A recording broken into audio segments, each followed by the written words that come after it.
In today's video, I'm gonna go over the 5 footwear categories that I think every man needs in their wardrobe without exception. Before we get into it, I'm not telling you to go out and buy any of these shoes right now, but I do think it's important for you to start thinking about having different tools in your footwear arsenal or your footwear toolbox for different occasions. That way you're not wearing the same shoe for everything, ruining it, and then buying another one. My brother does this, it drives me crazy. So hopefully this gives you some ideas of what you could be purchasing or implementing into your rotation just to get the most use out of your wardrobe and to be prepared for all occasions. All right, jumping right into it. Category number 1, that is the dad shoe. Now, I'm specifically saying the dad shoe instead of sneakers for a reason. I think in terms of versatility, more than anything, the dad shoe is something I would recommend over a traditional sneaker like an Air Max or a Jordan or anything else like that, just because they're more comfortable and it's not really a big deal if they get beat up. My favorite pair of dad shoes right now is the Nike Vomero 5. I've had these for about 2 years. I beat the crap out of them. I will be rebuying them in the cream colorway soon, but I absolutely love these shoes. These are what I use when I'm, just walking to the gym at 5 a.m. or I'm taking the dog for a walk or I'm just running out to get groceries or coffee or something. These are like my everyday beater shoes. I know if you have a nice pair of Jordans or Air Maxes, you're not gonna really wanna beat them up because you respect your shoes, and I respect that. But something like this, I think it's totally appropriate to sort of just wear it and use it and abuse it. So I think just in terms of utility, a dad shoe is something that you must have. They look good with trousers, they look good with jeans, it looks good with sweatpants, you can wear them with shorts. These are the perfect all year round shoe, but please don't wear them like when it's snowing outside and get them all wet. Category number 5, we'll talk about what to do instead. And another pair that I have, honestly I'm kind of contradicting myself because it is more of a streetwear style sneaker than it is a dad shoe, but it gives dad shoe vibes, is this pair of Pumas. This is the Puma and A$AP Rocky collab.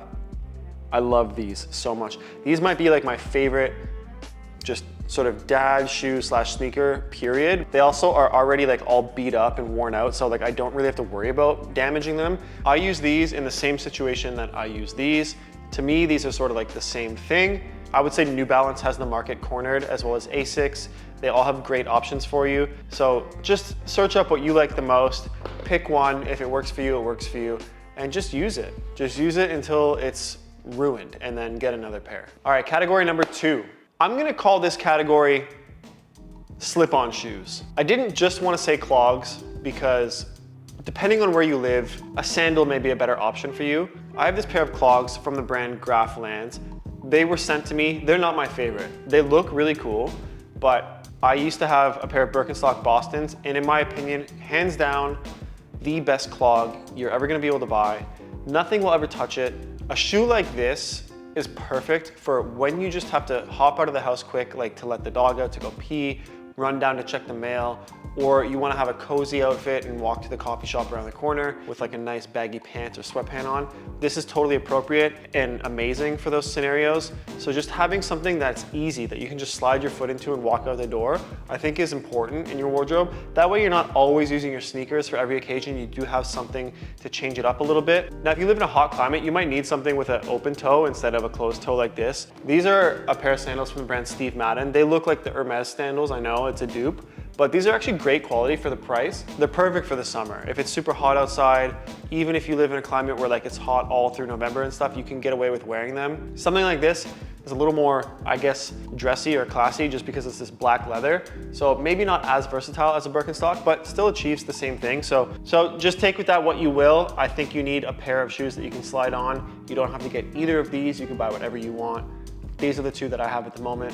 Again, I will be replacing both of them with Birkenstocks, and I'm sure you'll see that soon. All right, category number 3. All right, so I went back and forth a little bit with myself about what I was gonna recommend for you here. I didn't wanna be the guy who's just saying get loafers, get loafers, get loafers, but get loafers. I was gonna say a lace-up dress shoe instead of a loafer, but that's really specific to a certain situation, like a wedding or a formal event. Whereas a loafer you can wear all the time. You can dress it up or dress it down at a formal event or super casually at a cafe. And I think that versatility is very important, especially when you're trying to stretch your money and you're looking for the best value. I would recommend getting a penny loafer. Again, I have this pair here from Steve Madden. This is two-tone. It is very fun, and I love styling these with like a navy trouser. I just love the way the two-tone looks. I don't recommend getting two-tone loafers for your first pair. I would stick to something way more neutral, like just plain black or burgundy. And I would really recommend checking out GH Bass. They are like a legacy brand. They make really quality loafers that will last you forever. I used to have a pair, I gifted them away. I will be getting another pair soon. If you're gonna buy your first pair of loafers, or even like your 5th pair of loafers, I think GH Bass is the way to go. There are other brands out there that are worth mentioning, but in my opinion, GH Bass is just like the one in terms of quality, value, timelessness, silhouette, colorways. You can't go wrong. So check them out. I'll link GH Bass's website down below. Look at their penny loafers. I love this style of shoe, but depending on your taste and your preferences, you can go with a tassel loafer, something like this. This is from the brand Doc Martin. This is called the Adrian loafer. I've had this for like 4 years now. It's not going anywhere. This thing is indestructible. Not as timeless as the penny loafer, in my opinion. I am finding myself reaching for it less, which is kind of sad because I loved it when I first got it. But again, when you stray away from those classic timeless silhouettes, you do realize a lot of things are mostly trends. And although this is a loafer, it's a timeless shoe, and I do still wear it, I don't reach for it as much as I would a penny loafer. I think it's just more appropriate for multiple circumstances than this big chunky one. Now, with that being said, I am a fashion enthusiast and I love shoes, I love clothes. It makes me so happy to express myself through my clothing, through my tattoos, through my fragrances, through my interior design. I basically just spew out everything I love in the form of fashion. So I went ahead and picked up this pair of tabby loafers. Yes, it's a controversial shoe. Everybody's seen it before. If you're online looking at shoes anyway, you've probably seen it. If you haven't seen it, it's controversial because it has this split in the toe here. The tabby is just a Japanese style of footwear. This one is made by Maison Margiela. They're very expensive. I think new, they're like $1,500 Canadian. I got them on sale for just under $1,000. I will say this shoe is like 3 pounds. It weighs so much, but the quality is ridiculous. This thing is the best quality shoe I've ever felt in my life, and I absolutely love it. This is my go-to chunky loafer. In my opinion, it's quite versatile. Not as much as a penny loafer if you're just trying to do like a classic jeans and t-shirt, but if you are dressing a little more loose and casual and maybe fashion forward, if you will, this is something that goes really well with almost anything. Those are the 3 pairs of loafers that I get the most use out of, but I wouldn't recommend buying this for your first loafer at all. I am looking into getting the one that's not chunky just because it is really heavy and cumbersome to walk in these. I would recommend just going with, again, the GH Bass penny loafer. I don't think you can go wrong. You can also get tassel loafers depending on your preferences, but I think a penny loafer you'll be happy with forever. A tassel loafer you might go through phases where you don't enjoy it as much. So take a look around, see what you like. These are the ones that I like the most and that I wear the most. All right, category number 4. This is my favorite category because I only have one shoe to recommend you. And they're not shoes, they're boots. These are the heeled leather boot from the brand COS. I'm not recommending this boot specifically. I am recommending you get a heeled boot. I think you need this no matter what. They go so good with everything. You can wear these with dress pants, with wide trousers, you can wear them with jeans, basically anything but shorts and sweatpants, and these will just class up your outfit so much. Not to mention you gain a little bit of height with the heel, but it's just a timeless piece of footwear that you can't go wrong with. I love this specific silhouette. There's also the Our Legacy camion boot you've seen everywhere. I think they're around $1,000 Canadian. I could be wrong, maybe 800. Those ones seem slightly chunkier than these, but same family. They just have a nice, simple, clean silhouette. These ones have the Western influence. You can see sort of like on the stitching on the side here. It's not like a cowboy boot by any means. It doesn't have like a super pointy toe or anything. This is just a casual, everyday boot. And I have beaten the absolute crap out of these. I've talked about it before. I have worn these more than any shoe I've ever worn in my life. Hands down, I've walked the most miles in these shoes. That's probably why I have such a bad back. They've held up the entire time. Like, I'm super surprised with how amazing these are. These are like $500 and they were gifted, but this, if I were to buy them, which I would, is probably the best investment piece of footwear I have, 100%. So you need to get a pair of heeled boots. Shop the color that you want. I like blacks and I like dark browns. I don't like light browns or greens as much. They don't go with my skin tones or the clothes that I frequently wear. So I usually lean towards black and brown, but whatever works for you, works for you. All right, last category is waterproof boots or waterproof shoes. I have one pair of combat boots. These are my winter boots, and they're not great. These are from Doc Martin. They're not waterproof, and they don't keep my feet warm.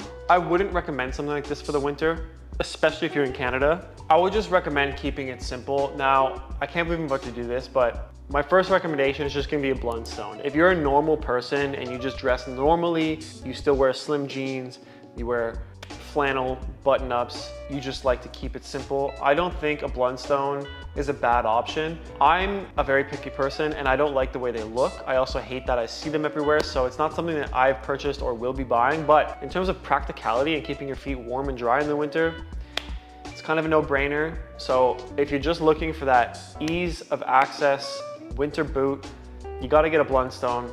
They're popular for a reason. But here are a few alternatives that I want or would recommend to you. So I used to have a pair similar to this from Simon's. This is a Canadian brand, mostly based out of Quebec, and they weren't the best quality, so I don't have them anymore. There's a boot from Bottega Veneta called the Lug boot. It comes in brown, and I think it comes in black. This essentially is a really tall Chelsea boot, very chunky. I love it. I love the way these look. I think they're extremely versatile. You can wear a nice warm sock in there and it will keep your feet dry. To me, this is the ultimate winter boot for versatility, for remaining elevated in terms of wearing like nice outfits, wearing leather, but also for practicality. The only thing about it is the price tag. These are around $1,500 to $2,000 Canadian. There definitely has to be better options out there for boots like this. But again, it's one of those pieces where it's an investment and I'm gonna take my time, and when the moment is right, if I feel like it's worth it, I'll purchase them. But leave your recommendations down below for a similar style boot to that in a more affordable price range, just so everybody else can shop. I'm gonna be honest, I don't know of any except for the pair from Simon's that I got and I did not like, so I'm not gonna speak more on it. I'll let you guys make some recommendations down below in the comments. Now, if you just want something casual, you want a regular boot, nothing crazy, I think looking at UGG is a good option.